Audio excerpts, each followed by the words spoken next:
Olá, pessoal! Hoje nós vamos continuar falando sobre as 5 portas da vida e mais especificamente sobre o sentido do olfato.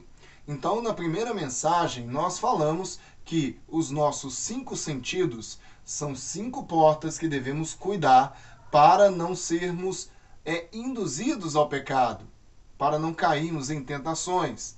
E no caso do olfato, ou seja, sentir cheiros, é mais um dos nossos sentidos que precisamos vigiar, porque existe a possibilidade de pecarmos. Mas o que a Bíblia fala sobre isso? Como isso funciona? É o que veremos agora. A palavra de Deus mostra lá em Provérbios, no capítulo 7, a partir do verso de número 6, uma história que é narrada para ilustrar a situação da imoralidade, da fornicação ou até mesmo do adultério. E esta situação narrada tem como título, em algumas Bíblias, o título A Mulher Imoral. Bom, aí eu já faço uma observação, porque poderia a mulher imoral, é o título aqui, mas poderia ser o homem imoral. Então, quando falamos, por exemplo, de fornicação, de o pecado sexual ou mesmo adultério, existe um homem e uma mulher envolvidos. Então, não tem um inocente nessa história. Então, essa observação é importante. Partindo daí, a gente pode, então, analisar essa história e ver que é uma história de uma mulher que vê um homem e começa, então, a tentar trazê-lo, chamá-lo para terem um momento, um ato que vai ser o ato imoral, vai ser o pecado. E aí, olha o que acontece a partir do verso de número 15. A mulher declara que vai ao encontro daquele homem e começa a chamá-lo. Veja como. Por isso, saí ao seu encontro, vim procurá-lo e agora o encontrei.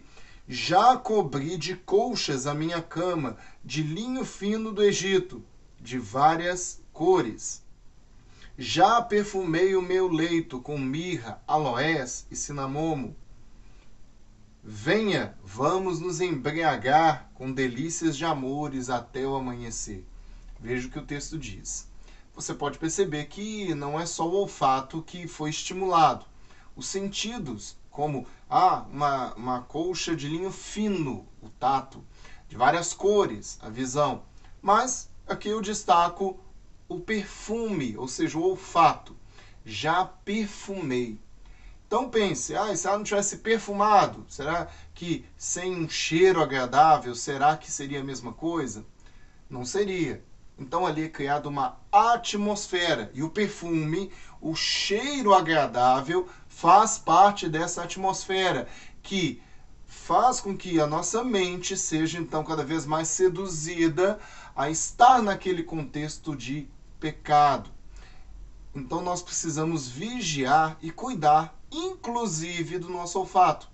Muitas pessoas relatam que pelo olfato, pelos cheiros, pelos perfumes, lembram de coisas da infância, de boas recordações. Perfeito, não é pecado, não tem problema. Mas isso só mostra o quanto o olfato é importante para coisas boas, mas que também pode ser para coisas ruins, para o pecado. Cabe a nós, então, aprendermos a vigiar, cuidar dos nossos sentidos, entre eles o olfato. Então, que Deus possa nos dar sabedoria, que possamos ter esta porta bem guardada e que todas as portas da nossa vida, os nossos sentidos, possam ser bem guardados e usados em prol de Deus, em prol do reino de Deus. Que Deus abençoe e cuide de sua vida. Na próxima mensagem, vamos falar sobre outro dos nossos 5 sentidos e como guardá-lo e entender como podemos pecar se não cuidar dele. Então, até a próxima!